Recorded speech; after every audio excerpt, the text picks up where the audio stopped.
Welcome to What Not to Do. I'm Kyle Schmidt, and this is episode 39. We've got part 2, round 2 with Chad Kopitzke, and it's going to be awesome. I think the biggest takeaway for me is don't feel secure working for someone else. And man, what a timely message, right? Be the CEO of your own life. Call the shots. You're going to love this conversation with Chad. Stay tuned. We'll be right back.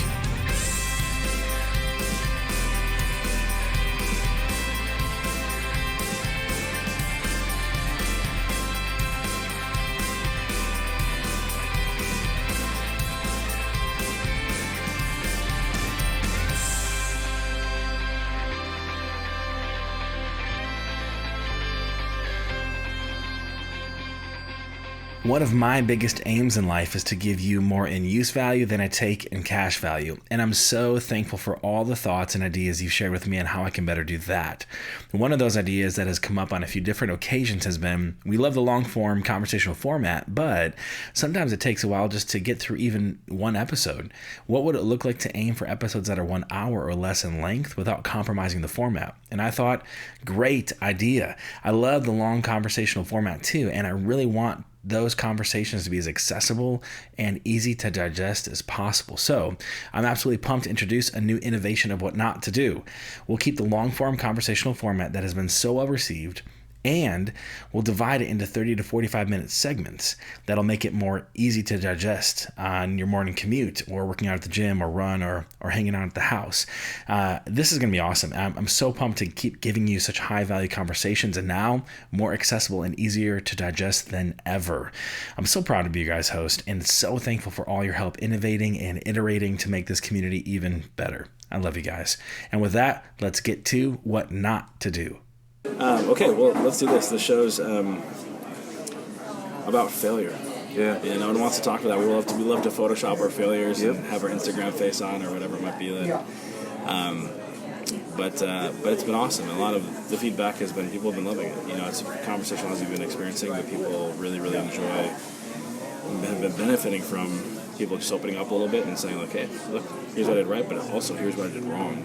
And if I were you, here's what I might do differently. And so as you kind of think back over the course of your career, your stories you just shared, probably a few things, a few failures maybe come to mind, kind of rise to the top, maybe stick out above others. And I'm curious for you, like, what's one that comes to mind that we can take a deep dive on? I think this whole transition, this process from moving from 40 hours a week, right? Just that process to self-employment, entrepreneurship. Yeah. Should be unemployment, but some days. But anyway, I sort of joke around. I often get asked, what made you make the jump? And I sort of joke around about what I thought was happening at the time. Was I was taking my tent from one side of the creek, and I was just going to take my tent and jump across the creek to the other side to go from a job to a job. And when I jumped, I realized the creek and the other side went away, and I jumped out of an airplane with a tent. And everything that I knew was blown up. And I sort of joke around about this, but it made an impact where every morning when I went to work, my girls would stand in the big bay window and wave goodbye. And now I'm in the self-employment arena, running my own thing, and I'm standing in the big bay window waving goodbye to them as they're going to school. And so just even that little scenario, just it started making me, what did I just do? And everything from my problems that I knew the system, I knew my routine, it was all gone. And so I had to recreate that. And I realized that I had to have discipline in order to do that. It's very easy to, I can go do something else. And I had to create that environment. And just that short period of time, you want to talk about ups and downs and failures and successes, and that was within 5 seconds, right? But what I realized is that the I don't know, the pressure, the anxiety, it just shifted, right? It's still there because I'm competitive. I need to have that drive. It just went from maybe going into work for some place that I didn't want to, that, if, again, there's all kinds of scenarios where, you know what, if I perform, well, you're not really going to get any more than what we're paying you, right? Well, okay, well, maybe if I go do my own thing, I can make as much money or go do those things. But it went from having a paycheck to where's the next one coming from, right? And so I had to work my way through that as well. And so I think that just that, I say it was that transition. It was, I was worried about that failure piece, right? And what are they going to think? And I've now gotten to a point where, you know what, I'll be successful no matter what happens. And I'm going to embrace that fear, because if I hadn't, or that failure, not fear, if I'm going to embrace that, because out of that comes lessons learned, right? And again, here's your baseball analogy. You throw something that you think is a weakness to a hitter, and he hits it out of the ballpark, you just failed. Yeah. You know what? I am not going to throw that pitch in that particular count again. I'm going to go somewhere else. I'm going to stay away from that because he just proved me wrong. And so maybe it was a fluke, but it wasn't a fluke because I ended up getting beat. And so making those adjustments as you go helps you get better, if you can take that strategic approach. My concern is we live in a very conservative northeastern Wisconsin, and taking those risks, is almost avoided to some extent. And the reason I say that is I hear all kinds of talent talk about other things that they're doing, and I see passion, and I'm thinking, oh, that could be a business coming out of that. You should start up a business. No, Chad, I can't do that. I can't do that. And it's part of that fear that I'm going to fail. And I'm trying to encourage people, it's okay to go through that process, because if I hadn't, I wouldn't become the person that I've become through a variety of different channels, whether it was sports, whether it was my personal life, my relationships, my business. So I don't know if that answers that question, but it was really, it's that transition of standing up against that failure piece, that it's okay to do that. So let's zoom into that story a little bit. So transition from 40 hours a week to every hour in the week. Transition to little risk to assuming a lot of risk. From one perspective, because I think there can be a lot of risk by not doing anything. By not doing anything, yeah, absolutely. Well, and I think to jump in, I think for me, the biggest regret was missing out on that opportunity to stay right where I was at, status quo, right, and to be 20, 30 years down the road and say, oh, I missed it, right, and to have that regret. So you nailed it on the head. Sitting there doing nothing was a bigger risk for me than taking the jump and seeing if I could make it work, type of thing. Yeah. So where do you think within that situation, where did you go wrong? Did you go wrong in, was it waiting too long to make that switch, or where is the failure within that particular? I think I love what you're doing. Yeah. Why? Because I probably should have tapped into some other individuals that had made that shift. Got it. I just assumed I knew what I knew. Yeah. I didn't. And even one of my comments as I go out and speak is, you don't know what you don't know, and how you're going to know it is unless somebody tells you, right?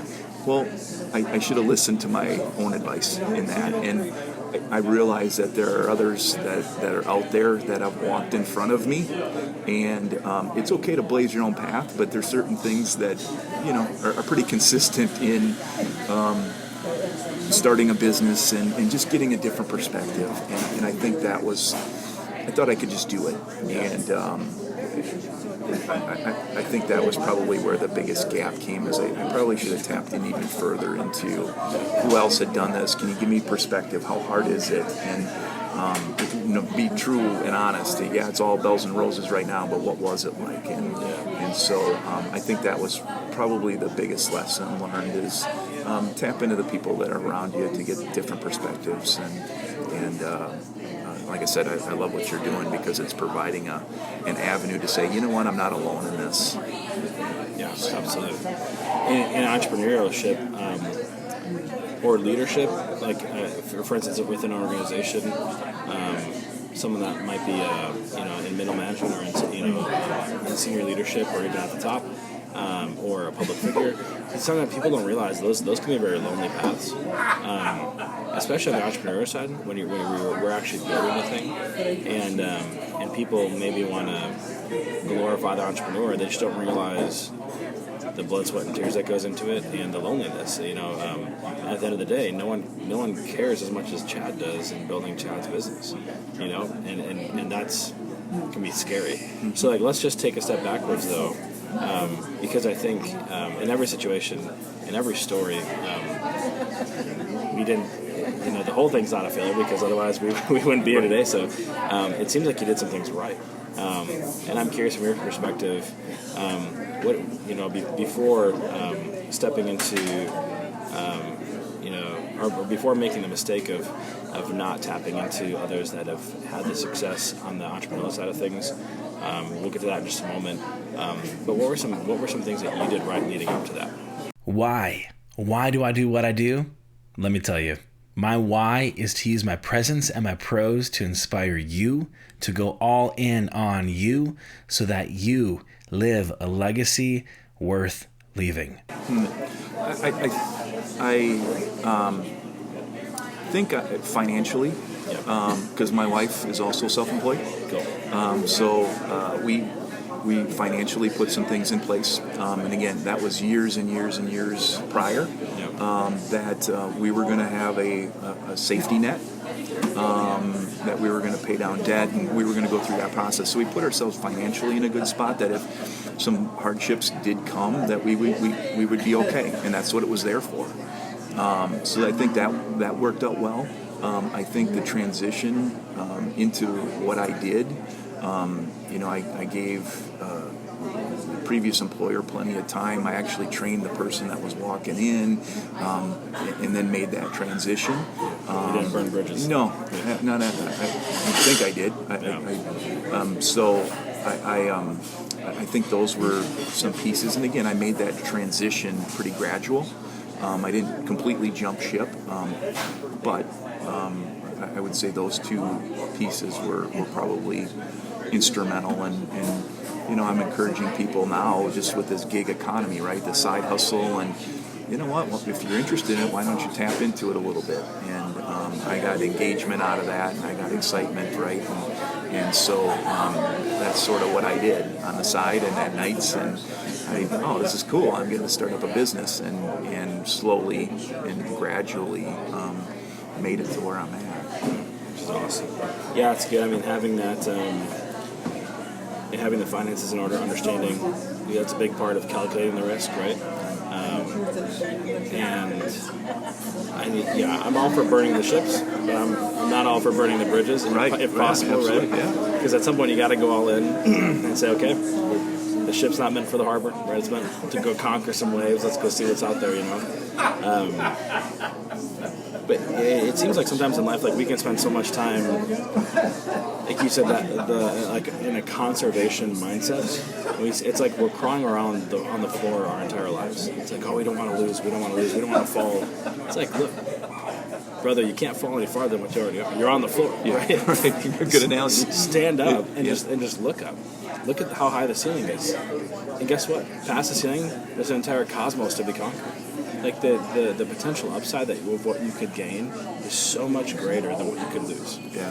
And I think that's like half the work is just helping people to see that, because we've spent so much of our lives just crawling around the floor, and I think when people say like you had said earlier, oh, I can never do that, I can never start a business, or you're so brave, or all that kind of stuff, it's like, just stand up, just stand up, and just look up, and then it doesn't mean that everyone has to go start their own thing, but I hope what happens is that they get inspired to go all in wherever they are at, right? And if that's for their employer, awesome. And just realize that when you go all in like that, and you realize the potential upside is so much greater than what you could lose. Like you move from this kind of like this scarcity mindset to abundance, and you just pour yourself out into your work, and it's just cool. And I think sometimes sometimes the unhappiness that people might experience in a particular job could go away, and they could stay in the same job, but if they went actually all in on it, and they might realize that they actually start to enjoy it, they get better at it, right? And all that kind of stuff, and it's not that leaving is the right answer, though it could be. But just again, in your experience, I love that, because I think it's being financially prepared and making for a good transition helps with going and eventually going all in, eventually burning the ships, right? As far as and seeing the glory of the potential upside, and then you so what if I fail? What's the worst case scenario, and is it really that bad? So we got to move in with my parents, or whatever it is, or we have to sell one of the kids. I joke with my wife about that. Well, if we got 4 kids, we can sell one of them. But usually the worst case scenario isn't as bad as what we imagine. But we don't want to do the mental exercise of teasing that out. I think that's a really important thing. It's like, so what's the absolute worst case scenario here, right? And then, okay, great. Well, what's the potential upside? And sometimes the opportunity cost isn't always quantitative; it's also qualitative. And what happens if you fail? Well, get back up and do it again, right? Right. Because there's so much more to gain than we have to lose. It's just like, why would you ever stop until you actually realize the upside? I don't know. I mean, maybe I'm sick and twisted. You nailed it, right? And again, I have a presentation called the Ace in the Hole. Cool. And what that stands for is just helping people eliminate the regret. The only thing that we can control, from my perspective, is our ACE, our attitude, our concentration, or our focus, and our effort. Right? It's about showing up wherever we're at and going through that process. And if our attitude, our concentration / focus and effort aren't at 100%, we're probably going to have some form of regrets. Right? And now, obviously, that has to be focused in the right direction, so there needs to be prioritization. So if you prioritize work over family, and your ACE is showing up over here and not over on the family, then we're probably going to have some regrets, right? But I nailed it over here. Well, I think it's about how we show up. And again, I'm not telling everybody to go out and be an entrepreneur and start your own business. I've just heard some people that, hey, I have this passion, I have this interest, and this is what I'm doing on the side, and you see that energy come from them. I want them to embrace that and challenge them to move, right? And to let them know, hey, it's okay to stand up. I don't know who I heard this from. It said, the sky's not the limit, it's just the view. And I thought, oh, yeah, that's kind of cool. And just, again, it's about, what I've learned, it's about putting the foot down in front of you. And will you get off balance occasionally? Will you step on a Lego, right? Occasionally and have to pick it up because you got hurt? Yeah, it is a real thing. And so, but it's about just taking the step forward. And when you do that, and you know this, right? You hear all the time, when as soon as you step outside your comfort zone, that's when growth starts. It's about taking that step. And but you're absolutely right. And I had to learn that I couldn't just freeze and not do anything. You made a commitment, now go and start taking the steps. And there's fear there, there's anxiety, there's all those pieces. But I got up, and I encourage people just to take a look. Maybe it's not for you, right? And maybe that's where you need to be. I'm good with that, but take that risk. Yeah, I love it. Attitude, concentration, and focus, and concentration and focus are sort of the same thing. Yep. So ACE, effort. Effort, that's right. Okay. Yeah. Awesome. All right, so let's double click then where things went wrong. So you kind of already alluded to it, but what you did right was mindset, right? Being physically prepared, making that transition good, so you just weren't, hurting relationships, all that kind of stuff. But in such a way that wasn't a restraint anymore, wasn't an anchor to you. You were casting off. But you mentioned that going back, maybe where you went wrong was not having tapped into mentors and experienced those that have maybe been where you wanted to be, and to learn from them. So talk more about that, or help us understand why is that so important? Because maybe you had a really good idea, and you didn't necessarily need to have that mentorship, which sounds odd saying that. Yeah. But maybe just kind of walk us through that a little bit. Why was that a failure? I think I could have got some support and some help through that process, right? Because I have now sort of quietly built an advisory team. I don't think one of them knows that it's an advisory team, but I have some individuals now that I tap into to go have coffee with, or go have a soda with, or whatever, and just, this is what's going on. This is what I'm thinking about doing. Can you provide your business expertise? Can you just put a different set of eyes and ears on it? And that's been valuable. Now we don't always have to agree. Again, I got this cool idea and let's move with it. I'm going to go with it. And all of a sudden now I got 4 or 5 people saying, no, Chad, be careful. I think that's pretty valuable. Just to, again, I don't know what I don't know, and how am I going to know unless I start asking the questions? And I think it's extremely valuable to step outside of that world, to get a different perspective from folks that maybe have already done that, or you know what, maybe they haven't, and getting that perspective of somebody completely different. What are your thoughts? And I think that's just the more information that you can get, that's transparent, that's honest, that I think that just helps making decisions. How would have that impacted your? What's that? How would that impacted your business starting out? I probably would have. When I hit the lows, the world was collapsing. I think I could have worked through some of those. And again, here comes the baseball analogy again. I remember I got promoted to Stockton, California. I walked the bases loaded and gave up a grand slam. My ERA up there was infinity because I didn't get it out, and I got pulled. And I remember somebody, the pitching coach, who had been up in the big leagues and had a nice career. I remember him coming in after I took the shower, and he sat next to me. He says, "You're going to go in tomorrow, and you can't have that attitude that you just lost, right?" And then another individual and another, "Hey, I did that. You got to pick your set, right?" And just hearing that, I think would have, and I've learned not to drop so low that it's really not as bad. And again, it's about getting that support for those that have been through it. Yeah. So. Interesting. I've heard it said that sometimes our greatest strengths can also be our greatest weaknesses. There's maybe 2 sides of the coin, or a double-edged sword.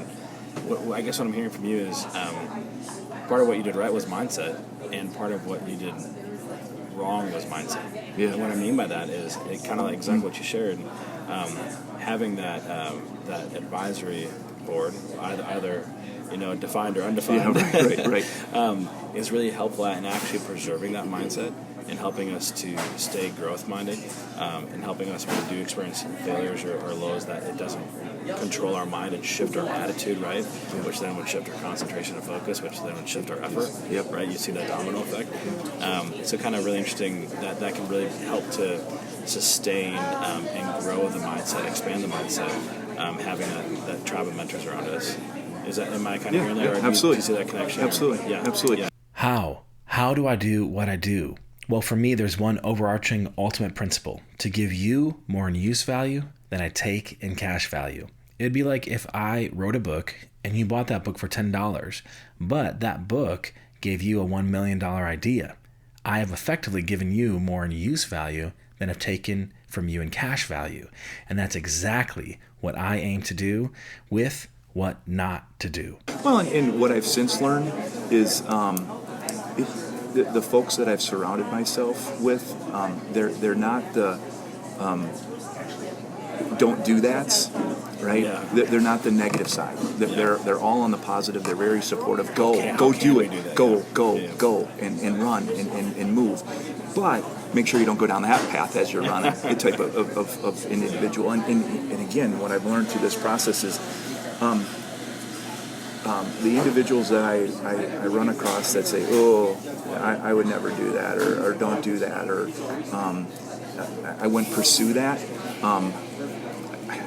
I have to distance myself from them. Why? Because I have enough thoughts in my head that I can't do it.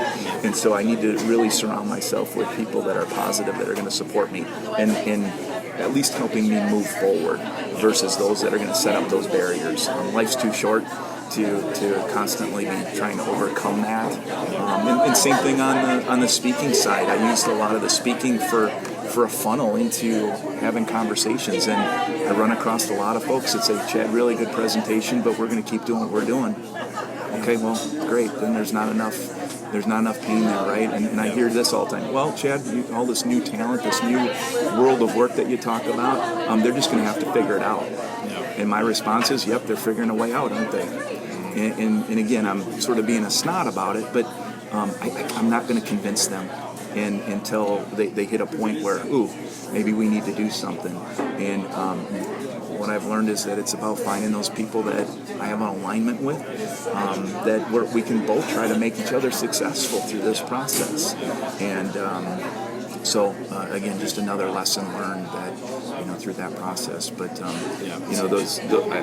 obviously I've since added that advisory group. Why? Because I started getting some feedback and thought, oh yeah, if you'd have told me that back then, I wouldn't have been in that situation, or at least I'd have been aware about it.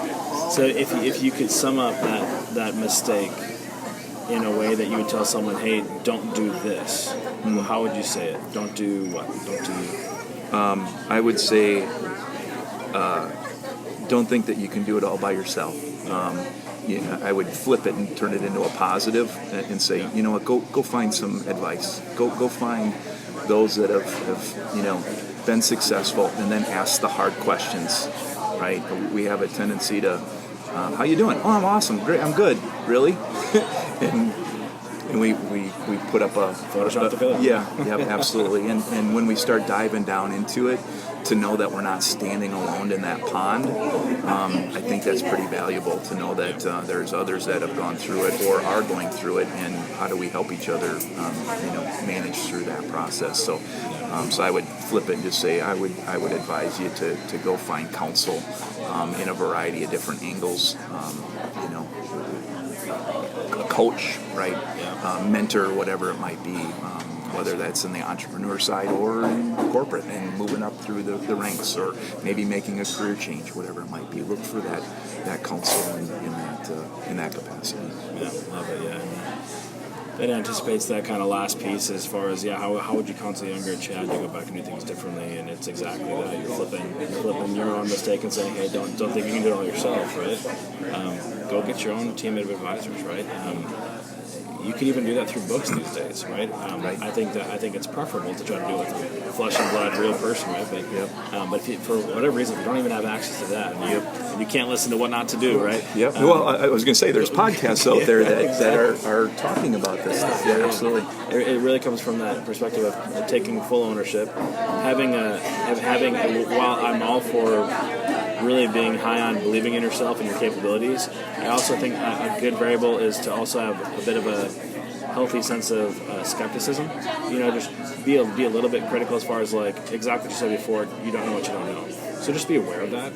And so I don't mean it in doubt yourself. I mean it in hey, just be aware that you're not perfect and you don't have it all figured out. And so because of that, go find people that have been to the top of the mountain, and that are willing to help you get up there, right? And trust that they see things that you don't see. And it's not gonna necessarily make getting up the mountain easier. You still have to get up the mountain, but it's gonna probably keep you from dying, right? Yeah, right. Yeah. Right. That's good. Love it. All right, so I'm gonna throw you through the gauntlet here. A few fun questions, and you know what? We're inescapably influenced throughout life. Whether it's like we were just talking about, could be books, mentors, folks, all that kind of stuff, parents, teachers, coaches, and sometimes it's just a one-off. Sometimes it's a stranger that comes by and says, "Hey, Chad, you know what? You can do more," and walks away. Right, and it's just like that's the breath of life that you need, right? Or it could be negative. Someone, we've had someone on the show when they were young, were told they would never be anything in life, and it pinballed them to become something great, which is exciting or wonderful, to never give up on themselves. And so it's interesting the ways that we can be, affected. So I'm curious for you, probably some of the folks, but who in your life, if you took them out of the equation, you wouldn't be the same Chad Kopitzke that you are today?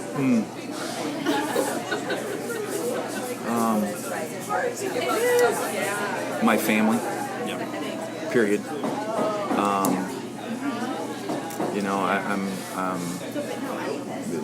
Those girls are the world, all three of them, includes my wife. That would drastically change things. I think there's, you talk about leaving a legacy, and that's primary focus number one. Everything that I'm doing is focused on providing, showing them Dad goes through ups and downs and how to battle through that, and through that process. I mentioned my wife also works at home, so I walked into her world and her office when I decided to start up my own business. There was definitely butting of the heads, and summer came, and well, don't you have the kids? I have to work. You have to work. Oh, who's got the kids? And so just showing those struggles and working through those, locking arms and saying we're moving forward, we're going to war, we're going to battle, I think is where a lot of that passion comes from and ultimately spins into. I've had individuals that, just great relationships. A bunch of my advisors that are in that group.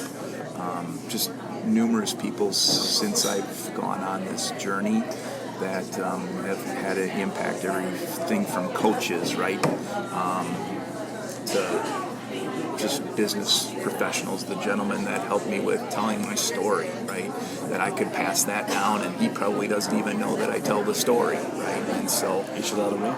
well, absolutely. He's probably listening right now. Right. He probably is. And so it's probably too many to mention, and I embrace that, and just only hope that I can be a resource for somebody else through that process, and again continue to leave the trickle, leave the little ring that continues to expand and make an impact. Yeah, love it. All right.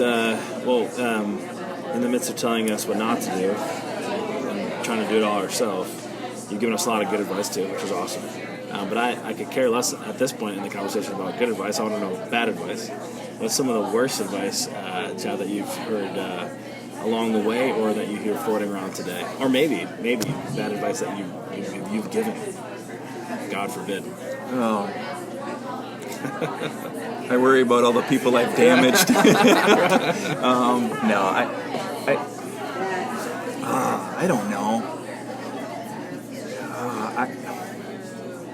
I think. Personally or professionally? Yeah, no,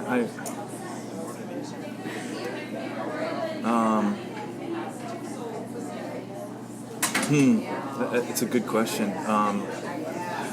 I'm sure I've gotten some and given some. I just, as far as what's that number one, I've heard people say, it's there's security in going to get a corporate job or going to work for somebody else. Yeah. And I say, really where the security lies is it lies in yourself. And because guess what? Companies can lay people off and surprise people. And again, I think I probably hear that from talent. You know, that, I completely blindsided it, didn't even see it coming. Oh, well, there goes the security. And so I think that would probably, be a big one, that there's security in that. Obviously there is, because there's a paycheck that potentially comes, but... To an extent, but it actually kind of reminds me of what you're talking about on the great generational shift. If, for instance, my dad worked at the same company for 45 years, right? And retired about a year and a half ago. And he got the job, I think, when he was about 23, early 20s, and he didn't think he'd be there for that long, but he was, right? Yeah. And that's where he was. And the very, very different dynamics today. And I think from the experience of one generation, they could say, hey, this turned out well for me, it'll be great for you. But seeing how the context has changed just actually means that it might not be. And so what maybe once felt like when you had pensions and all that kind of stuff, maybe why that advice is given might have been good or appropriate to an extent once upon a time. The dynamics are very, very different today, not just with the people, but the employers. And with at-will employment, you don't necessarily have the long-term pension, all that kind of stuff. And a changing work environment, how fast technology is changing things, it's really interesting. And so, like we had mentioned before, sometimes I love what you said, because you said the most secure thing is working for yourself. Now, that could be within a company, someone else's company. Yeah, absolutely. Right? But looking at yourself as, hey, I'm the CEO of Kyle Schmitz & Co., right? And if I don't drive a profit, I'm going out of business. And if everyone took that kind of ownership and accountability, self-accountability in a position, but then at the end of the day, I think that's secure, because at the same time, if you had that mindset, then you could go start a business. Right. If you needed to. Yep. If that contract got terminated or whatever it was, absolutely, go start something. Yep. You know the why, and you know the how. So what? What is it that we're going after? Well, our big, hairy, audacious goal is to inspire 1 billion people to live a legacy worth leaving by 2030. That's 100 million people per year for the next 10 years. And my friend, it starts with you. This podcast is for you, it's about you, and I couldn't do it without you. And what I'm saying is I mentioned, I think I'll be successful. Right? Obviously, that success is defined by me in anything that I do. And if this fails, I'll go do something else, and I'll figure it out.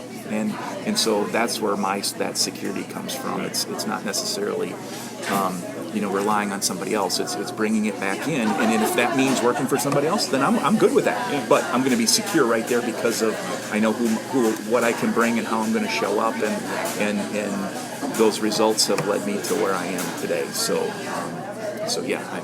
Awesome. Yeah, that's terrible advice. Yeah. Security and working for someone else. Well,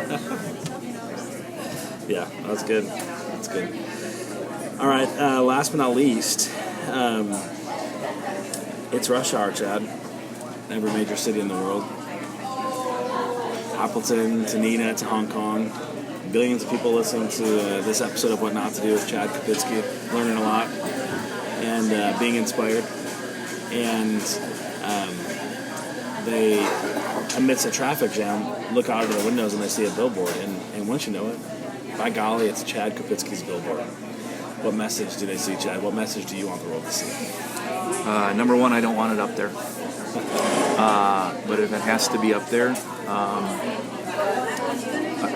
I would say, if it's a picture with a word, I would say integrity.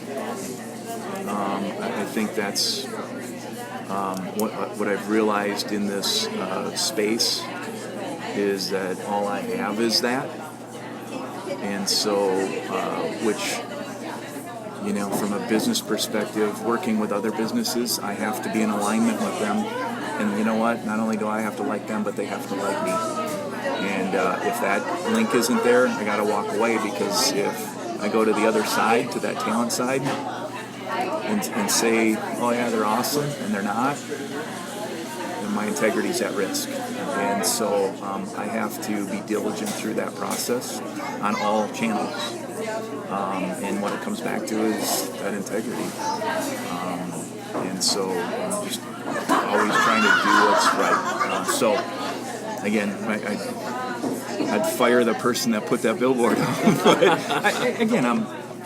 I want, again, everything that I've done has sort of been opposite, right? I'm a speaker. Everybody's asking for a speaking reel. I don't have one. Why? Because everybody else has got one.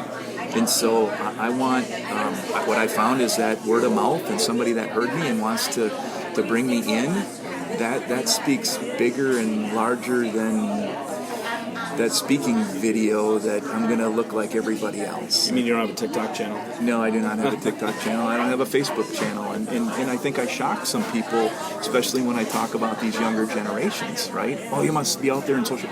No, I didn't. And what they want is this. Yeah. Yep. Yes, absolutely. I think everybody's looking for that to some extent. And as much as we move more towards technology, I'm seeing more and more people wanting to tell their stories and connect. And I'm going to bet on that side. And so anyway, I'm the promotion piece. Like I said, if I have to put something up there, I'm working towards that integrity. I love it. That's awesome. And even like you said before, I mean, and being able to tell both stories, it takes at the core an integrity to be able to do that and do that well. That's awesome. All right, little bonus round. They don't have to be your top 3 favorite books, but 3 books that you think are really, really impactful and that people should read sooner than later, just with how great the impact will be in their life and the ROI. Which 3 books come to mind? The first one is Essentialism by McGowan. And again, that's probably one of the top books. Why? Because I needed it. It hit me right when I needed it. And the whole idea is really about we're being pulled in all kinds of different directions. And when we get pulled in all kinds of different directions, a lot of times we don't move and we feel like we've been paralyzed. And when we can start teaching ourselves to say no to the non-essential things, those arrows don't go away. They actually start lining up with the things that are essential.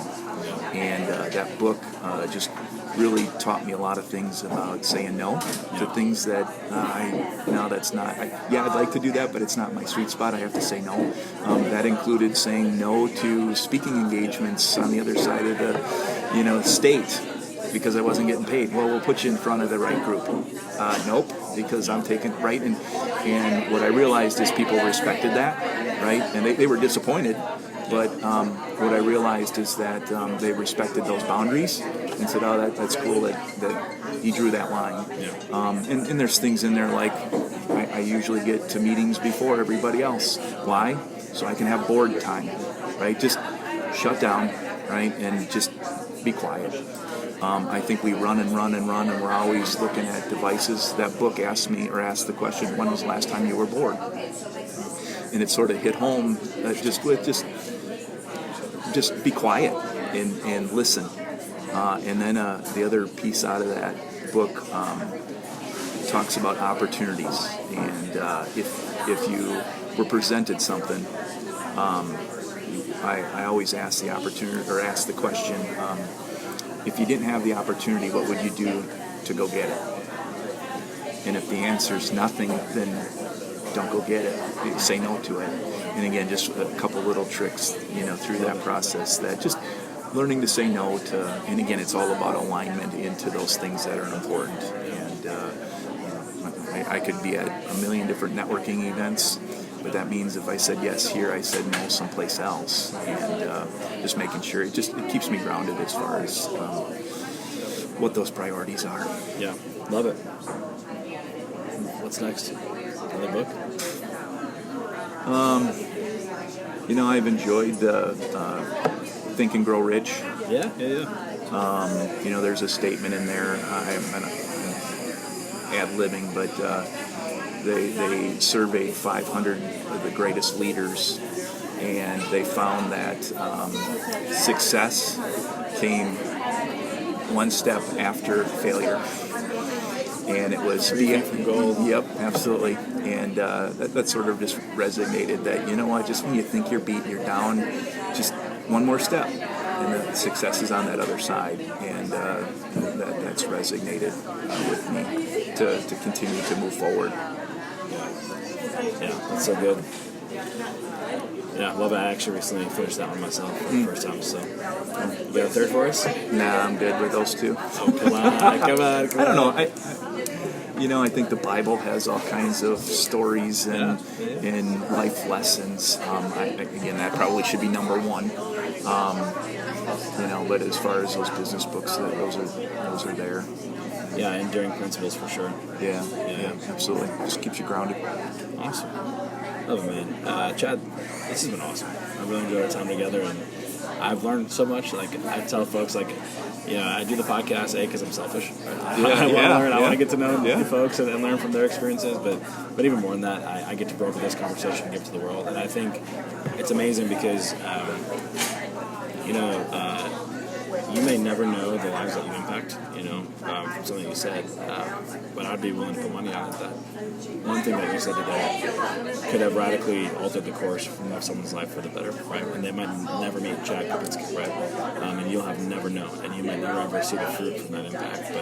But it's real, man. It's amazing. And so I'm so excited just for the potential, for lives that can be changed, right? Lives that can be inspired to live a legacy worth leaving, we talked about earlier. And that's exciting to me, man. So thank you so much for making the time, sharing your story, being willing to lean into failure for us, and also not leave us there. Tell us what you do differently, and help us to be equipped for success in our own lives, man. It means so much. So thank you. Yeah. No, I appreciate the opportunity. It's very cool. Very cool. If people want to get in touch with you, we'll have your contact in the show notes. What's the best way to do that? LinkedIn, email? Yeah, LinkedIn, email. Yeah. Awesome. Absolutely. Very, very cool. Awesome, Chad. Thank you so much. Yeah, you're welcome. Awesome. Great conversation with Chad. And man, I don't know about you, I miss the sounds of crowds. And maybe these conversations will be refreshing to you as they happened some weeks ago, and will remind you of how wonderful it is to have community, to be with each other, to have all the noise in the background and the coffee shops going. And so really, really excited for life to get back to, in a sense, a new normal. And we can meet face to face. So with that, let's recap. Here's what Chad tells us not to do. First, don't think you can do it all yourself. Don't think you can do it all yourself. In Chad's experience, Chad's story, he would have reached out to mentors. He would have tapped into that experience, that knowledge, that wisdom, that understanding much, much earlier, or as he was making that transition to being self-employed. And really, really important, we don't have to go it alone. Even if you are too shy, Google something, right? There's so much out there that can help, great resources, great books. I've personally been mentored by people I've never met. Right? I mean, think about the power of that. I've been mentored by people I've never met. So don't do it all yourself. Get the necessary wisdom to help. And that's even at the heart of this podcast. Listen to this podcast, right? There are folks that are likely, they're where you want to be, and they've had the success, but they've also had the failures, and they can help you to avoid those failures on your journey to get to where you want to go. That's incredibly powerful. So don't think you can do it all yourself. Learn, and never stop learning. Secondly, don't keep your eyes and ears open for people. I hope you like that one, and I do too. There's a way in which we can be so disgenuine with people. I'll keep my eyes and ears open for you, and then never actually do anything.